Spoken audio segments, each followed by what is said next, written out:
আসসালামু আলাইকুম ভিউয়ার্স, কাউসার টিস 24 ইউটিউব চ্যানেলের পক্ষ থেকে আপনাদের সবাইকে স্বাগতম। আবার একটি নতুন চাকরির বিজ্ঞপ্তি নিয়ে আপনাদের সাথে কথা বলার চেষ্টা করব। এটি কারিগরি শিক্ষা অধিদপ্তর বিদ্যমান 64টি টেকনিক্যাল স্কুল অ্যান্ড কলেজের জন্য বিজ্ঞপ্তিটি প্রকাশ করেছেন এবং সে বিভিন্ন ক্যাটাগরিতে জনবল নিয়োগ দেবে। আবেদন শুরু তারিখ 10 জানুয়ারি 2021। তো চলুন আমরা পুরো ডিটেলসটা দেখি। এখানে দেখুন, কারিগরি শিক্ষা অধিদপ্তর বিদ্যমান 64টি টেকনিক্যাল স্কুল অ্যান্ড কলেজ এবং সদ্য চালুকৃত 25টি টেকনিক্যাল স্কুল ও কলেজে রাজস্ব খাতে শূন্য পদসমূহে সম্পূর্ণ অস্থায়ী ভিত্তিতে সরাসরি নিয়োগের মাধ্যমে পূরণের নিম্নে বর্ণিত শর্ত উল্লেখিত করে পদের বিপরীতে বর্ণিত যোগ্যতা অভিজ্ঞতা সম্পূর্ণ প্রকৃত বাংলাদেশিদের কাছ থেকে আবেদনের আহ্বান করা হচ্ছে। সো চলুন, এখানে পদের নাম রয়েছে, পদের সংখ্যা রয়েছে এবং শিক্ষাগত যোগ্যতার প্রয়োজন রয়েছে এবং কোন জেলার প্রার্থীগণ আবেদন করতে পারবেন। তো দেখা যাচ্ছে যে পদের নাম হচ্ছে ধর্ম শিক্ষক, ইসলাম ধর্ম। এর জন্য পদের সংখ্যা রয়েছে 55টি। শিক্ষাগত যোগ্যতার প্রয়োজন কোনো শিক্ষিত বিশ্ববিদ্যালয় হইতে আরবি বা ইসলাম শিক্ষা বিষয়ে অনন্য দ্বিতীয় শ্রেণী বা সমমানের সিজিপিএতে স্নাতক বা সমমানের ডিগ্রি পাস করতে হবে এবং আরও দরকার আরবি বা ইসলাম শিক্ষা বিষয়ে অনন্য দ্বিতীয় শ্রেণী বা সমমানের সিজিপিএতে 4 বছর মেয়াদী স্নাতক বা সমমান ডিগ্রি পেতে হবে এবং আরও রয়েছে, তবে শর্ত থাকে যে শিক্ষা জীবনে একাধিক তৃতীয় বিভাগ বা তৃতীয় শ্রেণী সমমান সিজিপিএ গ্রহণযোগ্য হবে না।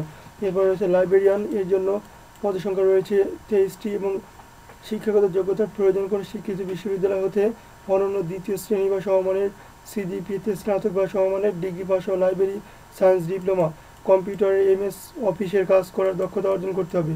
এরপর রয়েছে লাইব্রেরিয়ান। পদের সংখ্যা রয়েছে 15টি।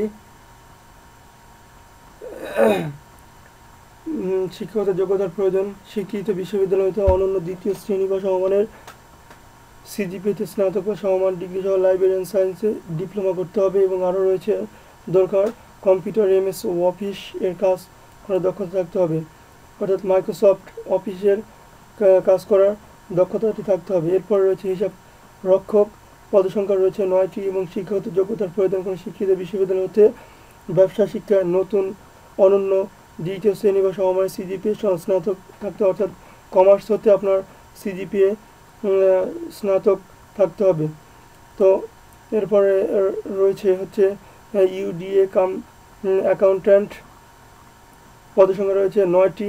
শিক্ষাগত যোগ্যতার প্রয়োজন কোনো শিক্ষিত বিশ্ববিদ্যালয় হতে অনন্য দ্বিতীয় শ্রেণী বা সমমানের সিজিপিএতে স্নাতক বা সমমান ডিগ্রি পাস করতে হবে এবং আরও জানতে হবে কম্পিউটার এমএস অফিসের কাজ করার দক্ষতা থাকতে হবে। এরপর রয়েছে ইউডিএ কাম অ্যাকাউন্ট্যান্ট। পদের সংখ্যা রয়েছে 9টি।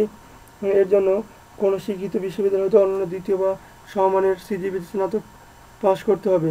এরপর রয়েছে এলডিএ কাম স্টোর কিপার। পদের সংখ্যা রয়েছে 25টি এবং শিক্ষাগত যোগ্যতার প্রয়োজন কোনো স্বীকৃত বোর্ড হতে ব্যবসা শিক্ষায় উচ্চ মাধ্যমিক সার্টিফিকেট বা সমমান পরীক্ষা উত্তীর্ণ হতে হবে এবং আরও দরকার কম্পিউটার অফিস এমএস অফিস এর কাজ করার দক্ষতা থাকতে হবে। এরপর রয়েছে সহকারী কাম স্টোর কিপার। পদের সংখ্যা রয়েছে 10টি এবং শিক্ষাগত যোগ্যতার প্রয়োজন কোনো স্বীকৃত বোর্ড হতে ব্যবসা শিক্ষা উচ্চ মাধ্যমিক সার্টিফিকেট বা সমমান, অর্থাৎ এইচএসসি পাস করলেই এটাতে হবে সহকারী কাম স্টোর কিপার। এর জন্য কম্পিউটার এমএস ওয়ার্ডের কাজ করার দক্ষতা থাকতে হবে। এরপর রয়েছে অফিস সহকারী কাম স্টোর কিপার। এর জন্য পদসংখ্যা রয়েছে 17টি এবং শিক্ষাগত যোগ্যতা কোনো স্বীকৃত বোর্ড হতে ব্যবসা শিক্ষা উচ্চ মাধ্যমিক সার্টিফিকেট বা সমমান পরীক্ষা উত্তীর্ণ হতে হবে, অর্থাৎ এইচএসসি পাস কমার্স হতে এবং এর জন্য আরও থাকতে হবে এমএস অফিস এর কাজ করার দক্ষতা থাকতে হবে। এরপরে আরও পদ রয়েছে এলডিএ কাম টাইপিস্ট। পদের সংখ্যা রয়েছে 1টি এবং শিক্ষাগত যোগ্যতার প্রয়োজন কোনো শিক্ষিত বোর্ড হতে অনন্য দ্বিতীয় বিভাগ বা সমমানের জিপিতে উচ্চ মাধ্যমিক সার্টিফিকেট বা সমমান পরীক্ষা উত্তীর্ণ হতে হবে এবং কম্পিউটার ব্যবহারে দক্ষ হতে হবে। আরও রয়েছে সহকারী কাম টাইপিস্ট। পদের সংখ্যা রয়েছে 5টি। এর জন্য শিক্ষাগত যোগ্যতার প্রয়োজন কোনো শিক্ষিত বোর্ড হতে অনন্য দ্বিতীয় বিভাগ বা সমমানের জিপিএতে উচ্চ মাধ্যমিক সার্টিফিকেট বা সমমান পরীক্ষায় উত্তীর্ণ হতে এবং কম্পিউটার ব্যবহারে দক্ষ হতে হবে। এই পদগুলোর জন্য যে সকল জেলার প্রার্থীগণ আবেদন করতে পারবেন, ক্রমিক নাম্বার 1 থেকে 2 নম্বর পদের জন্য সকল জেলার প্রার্থীগণ আবেদন করতে পারবেন এবং ক্রমিক নাম্বার 2 থেকে ক্রমিক নাম্বার 3 থেকে 10-এর জন্য খাগড়াছড়ি রাঙ্গামাটি ব্যতীত অন্যান্য সকল জেলার লোকজন আবেদন করতে পারবেন। শুধু খাগড়াছড়ি রাঙ্গামাটি জেলার লোক আবেদন করতে পারবে না, তবে ইয়েতিম ও শারীরিক প্রতিবন্ধী প্রার্থীগণ সকল জেলা হতেই আবেদন করতে পারবেন। ভিউয়ার্স, আরও যে পদগুলো রয়েছে, পদের নাম হচ্ছে কেয়ারটেকার, পদের সংখ্যা 23টি এবং শিক্ষাগত যোগ্যতার প্রয়োজন কোনো স্বীকৃত বোর্ড হতে উচ্চ মাধ্যমিক সার্টিফিকেটের সমমান পরীক্ষা উত্তীর্ণ হতে হবে এবং আরও যা প্রয়োজন MS অফিসের কাজ করার দক্ষতা থাকতে হবে, অর্থাৎ কেয়ারটেকারের জন্য SSC সমান পাস করতে হবে। এরপর রয়েছে ক্রাফট ইন্সপেক্টর শপ, এর জন্য কোনো স্বীকৃত বোর্ড হতে সংশ্লিষ্ট ট্রেডে উচ্চ মাধ্যমিক সার্টিফিকেট ও ভোকেশনাল অথবা সংশ্লিষ্ট ট্রেডে মাধ্যমিক স্কুল সার্টিফিকেট ও ভোকেশনাল অথবা দাখিল ভোকেশনাল সহ সংশ্লিষ্ট বিষয়ে 2 বছর বাস্তব অভিজ্ঞতা এবং আরও যে যোগ্যতার প্রয়োজন এই পদটির জন্য বিজ্ঞানে উচ্চ মাধ্যমিক সার্টিফিকেট বা সমমান পরীক্ষা উত্তীর্ণ সহ সংশ্লিষ্ট ক্ষেত্রে অনন্য 1 বছর বাস্তব অভিজ্ঞতা অথবা মাধ্যমিক স্কুল সার্টিফিকেট পরীক্ষা সমমানের পরীক্ষা উত্তীর্ণ হয়ে 2 বছর মেয়াদী টেট কোর্সে উত্তীর্ণ হতে হবে এবং জাতীয় দক্ষ মান 2 ও 3 উত্তীর্ণ হতে হবে। এরপর রয়েছে ক্রাফট ইন্সপেক্টর ল্যাব, এর জন্য শিক্ষাগত যোগ্যতার প্রয়োজন কোনো সংশ্লিষ্ট বিষয়ে ট্রেড কোর্স এবং ভোকেশনাল অথবা সংশ্লিষ্ট মাধ্যমিক স্কুল সার্টিফিকেট বা ভোকেশনাল দাখিল অথবা সংশ্লিষ্ট বিষয়ে 2 বছর বাস্তব অভিজ্ঞতা থাকতে হবে এবং আরও প্রয়োজন বিজ্ঞান হতে উচ্চ মাধ্যমিক সার্টিফিকেট সমান পরীক্ষা উত্তীর্ণ সহ সংশ্লিষ্ট ক্ষেত্রে অনন্য 1 বছরের বাস্তব অভিজ্ঞতা থাকতে হবে। এরপর মাধ্যমিক স্কুল সার্টিফিকেট সমান পরীক্ষা উত্তীর্ণ সহ 2 বছরের মেয়াদী ট্রেড কোর্স উত্তীর্ণ বা জাতীয় দক্ষমান 2 অথবা 3 উত্তীর্ণ হতে হবে। এরপর আরও রয়েছে অফিস সহায়ক, পদসংখ্যা রয়েছে 224টি। তো অফিস সহায়কের জন্য পদসংখ্যা সবচেয়ে বেশি রয়েছে 224টি। শিক্ষাগত যোগ্যতার প্রয়োজন কোনো স্বীকৃত বোর্ড হতে মাধ্যমিক অর্থাৎ SSC স্কুল সার্টিফিকেট বা সমমান পরীক্ষা উত্তীর্ণ হতে হবে। এরপর রয়েছে অফিস সহায়ক নিরাপত্তা প্রহরী, এর জন্য পদসংখ্যা রয়েছে 70টি। এর জন্য শিক্ষাগত যোগ্যতার প্রয়োজন কোনো স্বীকৃত বোর্ড হতে মাধ্যমিক স্কুল সার্টিফিকেট পরীক্ষা উত্তীর্ণ হতে হবে। তো সর্বমোট পদসংখ্যা রয়েছে 553টি, সর্বমোট পদসংখ্যা রয়েছে 533টি। তো এখন যে সকল জেলার প্রার্থীদের আবেদন করার প্রয়োজন নেই, তো দেখা যাচ্ছে পদসংখ্যা 11 থেকে 13 নং পদের জন্য খাগড়াছড়ি বান্দরবান ব্যতীত সকল জেলা প্রার্থীগণ আবেদন করতে পারবেন, তবে ইয়েতিম ও শারীরিক প্রতিবন্ধী কোঠা বহির্ভূত অর্থাৎ ইয়েতিম ও প্রতিবন্ধী কোঠা হতে সকল জেলার প্রার্থীগণ আবেদন করতে পারবেন। 14 এবং 15 নম্বর কোঠার জন্য শরীয়তপুর, শেরপুর, খাগড়াছড়ি, রাঙ্গামাটি ও বগুড়া ব্যতীত সকল জেলার প্রার্থীগণ আবেদন করতে পারবেন, তবে ইয়েতিম ও শারীরিক প্রতিবন্ধী কোঠার জন্য সকল জেলার প্রার্থীগণ আবেদন করতে পারবেন। তো অনলাইন আবেদনের ফর্ম পূরণের বিষয়াদি এখানে দেওয়া হয়েছে। অনলাইন আবেদন ফর্মটি আপনারা অবশ্যই এই ওয়েবসাইটটিতে গিয়ে পূরণ করুন। ওয়েবসাইট হচ্ছে http://dtev.teletalk.com.bd।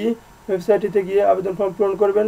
তবে এই সময়ের মধ্যে, সময়টি হচ্ছে আবেদন ফর্ম পূরণের সময় এবং ফি জমা দেওয়ার শুরুর তারিখ হচ্ছে 10 জানুয়ারি 2021 খ্রিস্টাব্দ সকাল 10টা হতে এবং অনলাইন আবেদন ফর্ম পূরণ এবং পরীক্ষার ফি জমা দেওয়ার শেষ তারিখ 31 জানুয়ারি 2021 তারিখ।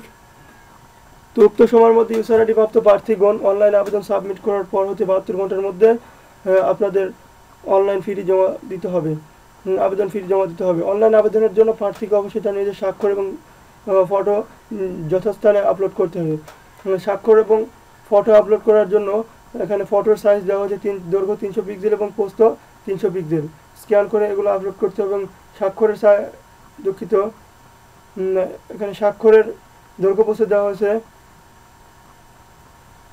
তো অনলাইন আবেদনকারী প্রার্থীদেরকে অবশ্যই তাদের ফটো এবং স্বাক্ষরটি স্ক্যান করে যথাস্থানে আপলোড করতে হবে। এক্ষেত্রে আবেদনকারী প্রার্থীকে স্বাক্ষরের দিতে হবে যার দৈর্ঘ্য হবে 300 পিক্সেল এবং প্রস্থ হবে 80 পিক্সেল এবং রঙিন ছবি যার দৈর্ঘ্য হবে 300 পিক্সেল এবং প্রস্থ হবে 300 পিক্সেল স্ক্যান করে নির্ধারিত স্থানে আপলোড করবেন। এক্ষেত্রে তো প্রার্থীগণ